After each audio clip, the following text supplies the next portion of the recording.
Assalamualaikum warahmatullahi wabarakatuh. Berjumpa lagi dengan saya Yulia Effendi, calon guru penggerak angkatan 10 dari SD Negeri Kadukandak 1 Kabupaten Cianjur.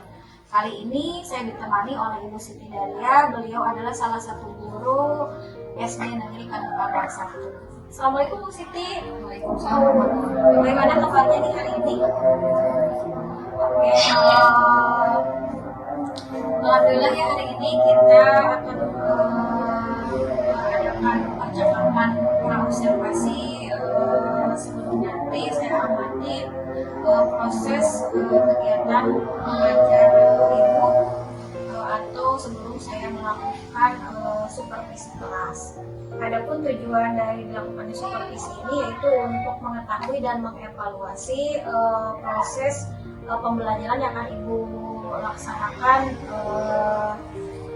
Dan kenapa kita hari ini melakukan percakapan observasi, yaitu ingin melakukan persiapan awal sebelum nanti ibu melakukan kegiatan pembelajaran agar lebih siap lagi, agar lebih percaya diri lagi, sehingga memberikan pembelajaran yang terbaik bagi murid. Ada beberapa pertanyaan yang ingin saya tanyakan, Bu. Di antaranya, yang pertama mengenai tujuan.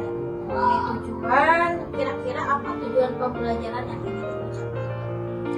Tujuan pembelajaran yang ingin dicapai berdasarkan acara pembelajaran yang saya tuliskan di sini ada 3 yaitu.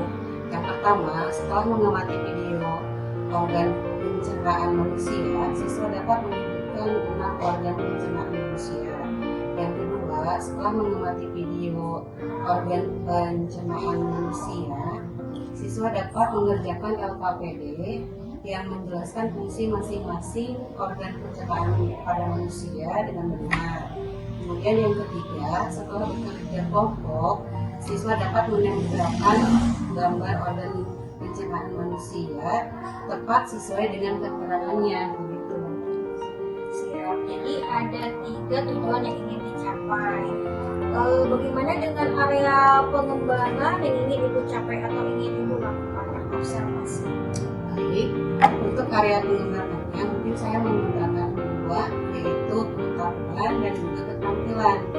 Yang pertama, pengetahuan, yaitu siswa menguraikan hasil telaah terhadap 6 organ pencernaan pada manusia. Kemudian yang kedua, di area keterampilan, yaitu menempelkan gambar organ pencernaan manusia dengan tepat sesuai dengan keterangannya. Begitu. Baik, jadi area pengembangan yang ingin ibu capai itu yaitu bagian aspek pengetahuan dan aspek keterampilan pada siswa ya. Nah, saya ingin mendengar bagaimana rancangan pembelajaran yang ingin ibu terapkan di dalam kelas. Mungkin dari segi strategi pembelajaran, model pembelajaran, ataupun dari metode pembelajarannya. Baik, untuk strategi yang saya gunakan adalah pembelajaran berdiferensiasi berdasarkan kesiapan belajar siswa yang diintegrasikan dengan pembelajaran sosial dan emosional. Kemudian saya akan melakukan pembagian kelompok sesuai dengan kemampuan keterampilan dan kapasitas siswa. Baik Bu, jadi rencana yang akan ibu terapkan di dalam kelas itu yaitu menggunakan metode strategi pembelajaran berdiferensiasi yang diintegrasikan dengan pembelajaran sosial emosional, menggunakan model pembelajaran program basic learning ya, atau PBL ya Bu ya, dengan metode dan juga menggunakan metode diskusi tadi ya Bu ya, diskusi kelompok, kemudian penugasan dan juga tanya jawab ya Bu ya. Bagaimana dengan media pembelajaran yang akan ibu pergunakan di dalam kelas? Untuk media pembelajarannya mungkin saya akan menggunakan beragam contoh teks laporan hasil observasi, kemudian LKPD atau lembar kerja, kemudian slide PowerPoint dan juga laptop tentunya. Baik, kira-kira kapan nih ibu akan melakukan kegiatan pembelajaran tersebut? Saya akan melakukan kegiatan pembelajaran tersebut di hari Jumat di kelas 5. Jadi nanti hari Jumat depan saya akan datang ke kelas ibu, kelas 5 ya. saya akan melakukan supervisi dan saya akan mencatat hal-hal apa saja yang terjadi di dalam kelas tentunya. Nanti setelah Ibu melakukan kegiatan observasi atau pembelajaran di dalam kelas, kita adakan percakapan yang terakhir ya Bu ya, yaitu pasca observasi. Baik, sebelum kita akhiri, kira-kira apa yang Ibu dapatkan dari hasil percakapan kita hari ini? Saya mungkin mendapatkan gambaran media apa yang saya gunakan nanti, kemudian media apa yang saya gunakan nanti itu sudah saya persiapkan dari sekarang. Mungkin ya saya memiliki gambaran dari percakapan yang kita lakukan hari ini. Baik Bu, terima kasih atas waktunya sudah bersedia berbincang-bincang dengan saya di percakapan praobservasi. Sampai bertemu di kegiatan observasi kelas hari Jumat ya Bu ya. Demikian percakapan kita hari ini, sampai bertemu di kegiatan kelas dan juga percakapan pasca observasi.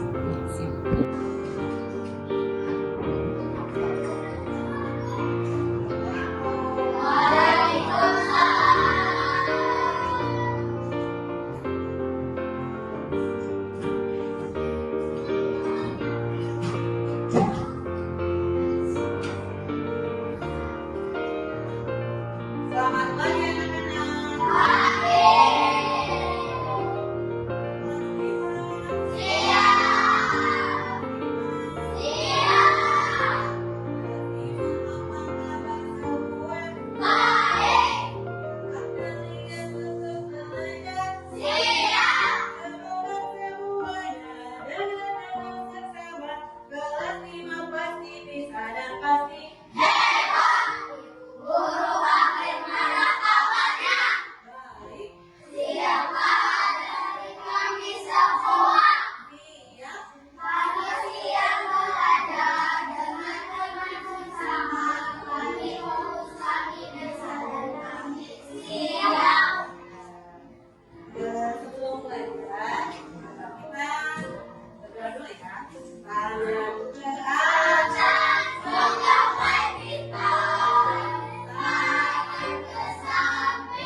Nah, fungsi mulut pada proses pencernaan. Yang pertama apa?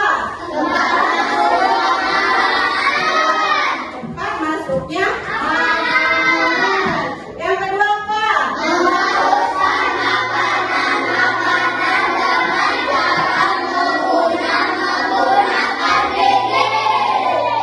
Yang kedua, yaitu fungsinya untuk menghaluskan makanan. Jadi makanan yang kita makan dihaluskan oleh digigit oleh gigi ya, bikunya lah. Nah, itu untuk menghaluskan makanan. Yang ketiga apa? Yang ketiga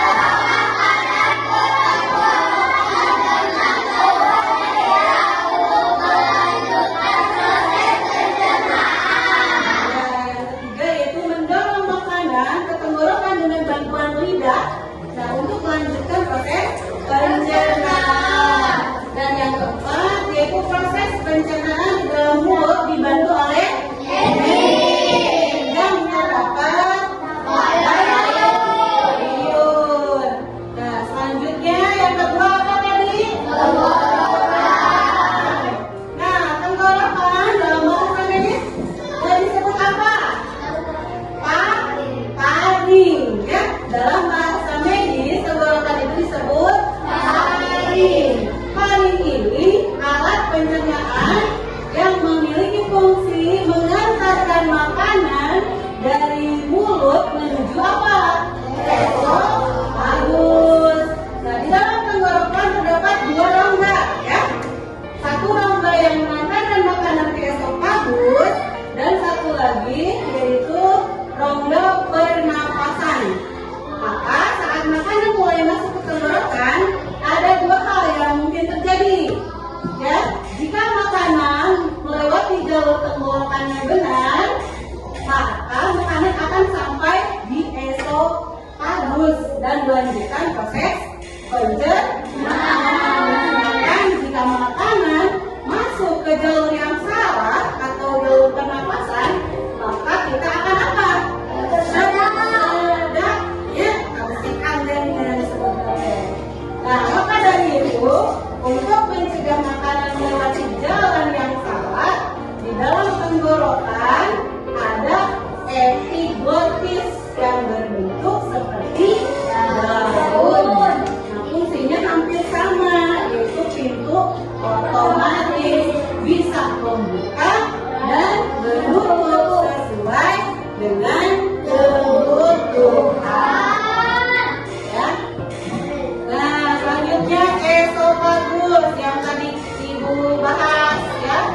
Esofagus letaknya itu di bawah tenggorokan. Organ pencernaan ini berbentuk seperti apa? Tabung, seperti tabung yang dikelilingi oleh otot. Di sini, ya.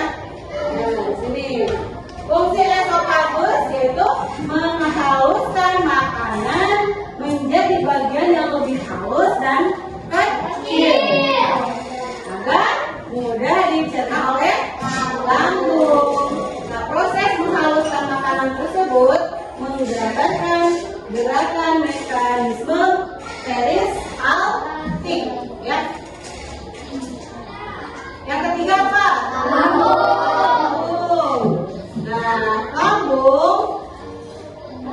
lambung ini mencerna makanan menggunakan proses pencernaan kimiawi, di mana makanan akan dicerna oleh enzim dalam detak lambung yang dihasilkan oleh sel kelenjar dinding lambung. Yang kedua, menghasilkan enzim-enzim tertentu seperti enzim apa? Enzim jangan, ya, itu akan menimbulkan apa? Akan menimbulkan penyakit. Ya sudah, itu merupakan penjelasan dari Ibu. Untuk itu, kalian akan diberi tugas oleh Ibu untuk mengerjakan latihan seperti yang ada di layar, ya.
Sudah kerjakan aja itu. Apa? Ya, ini apa ya? Ini apa? Sesuai yang tadi dijelaskan aja. Ya.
Assalamualaikum warahmatullahi wabarakatuh. Berjumpa kembali di podcast observasi bersama saya Lili Effendi, calon guru penggerak angkatan 10 dari SD Negeri Kadupandak 1 Kabupaten Cianjur.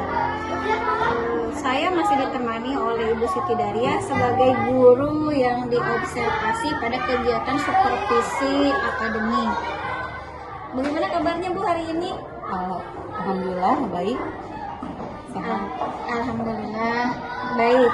Percakapan di pasca observasi ini saya akan memberikan pertanyaan-pertanyaan ya Bu ya kepada Ibu terkait dengan jalannya proses observasi kelas yang sudah Ibu Siti lakukan dengan tujuan untuk mengevaluasi sejauh mana proses pembelajaran yang sudah Ibu laksanakan atau yang sudah Ibu lakukan.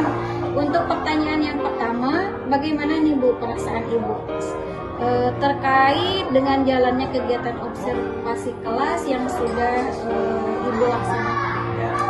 Ya, karena belum terbiasa mungkin ya, saya merasa tegang, tapi alhamdulillah berjalan dengan baik. Alhamdulillah ya Bu ya, sudah berjalan dengan baik. Bisa diceritakan kembali Bu, area pengembangan apa yang Ibu lakukan di dalam kelas, kemudian langkah-langkah atau tahapan-tahapan pembelajaran apa yang sudah Ibu lakukan di dalam kelas? Mungkin kalau tahapan tentunya saya membuat perangkat pembelajaran ya. Kemudian untuk area pengembangannya mungkin saya akan menggunakan dua, yaitu di pengetahuan dan juga keterampilan. Yang pertama pengetahuan, yaitu siswa menguraikan hasil telaah terhadap 6 organ pencernaan pada manusia. Kemudian yang kedua di area keterampilan, yaitu menempelkan gambar organ pencernaan manusia dengan tepat sesuai dengan keterangannya, begitu Bu. Baik. Jadi area pengembangan berkaitan dengan pengetahuan dan keterampilan. Menurut Ibu, sejauh mana area pengembangan yang Ibu sudah sampaikan tadi apakah sudah berhasil dilakukan di dalam kelas atau tidak? Menurut saya alhamdulillah berjalan dengan baik. Namun memang masih ada kekurangan begitu. Oh, jadi sudah dilakukan dengan baik, sudah berjalan dengan baik ya Bu ya, sesuai yang Ibu yang tadi akan, tetapi mungkin masih ada kekurangannya seperti itu. Nah, menurut Ibu apa sih kekurangan atau mungkin kendala yang Ibu hadapi pada saat melakukan proses pembelajaran di dalam kelas? Kekurangan atau hambatan yang sering terjadi ya tentunya mungkin dialami oleh guru-guru yang lain.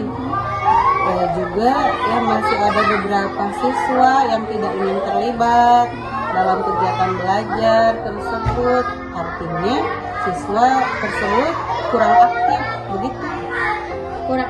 Kurang aktif, jadi ada beberapa siswa yang tidak terlibat atau kurang aktif, mungkin hanya mengandalkan teman begitu ya Bu ya? Iya Bu, iya.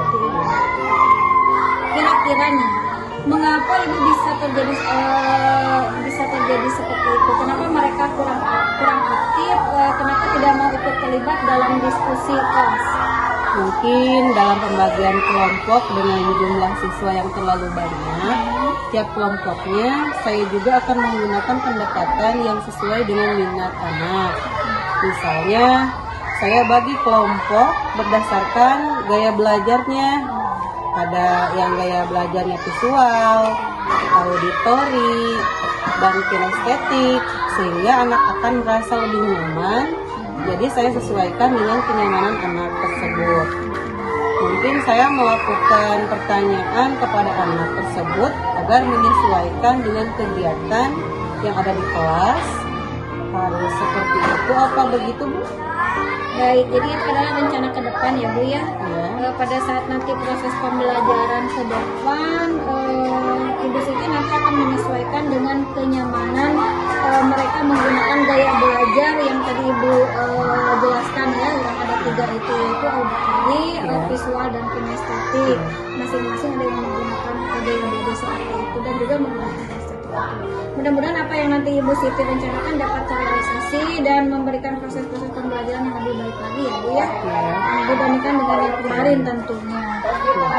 Saya tunggu nanti di cerita Ibu apakah bisa terrealisasi atau tidak, begitu seperti itu. Kira-kira nih, kapan Ibu akan melakukan perubahan dengan rencana yang Ibu jelaskan tadi? Mungkin untuk waktunya tepatnya belum saya tentukan. Ya, tapi insya Allah akan saya lakukan secepatnya begitu Bu. Baik Bu, terima kasih atas jawabannya.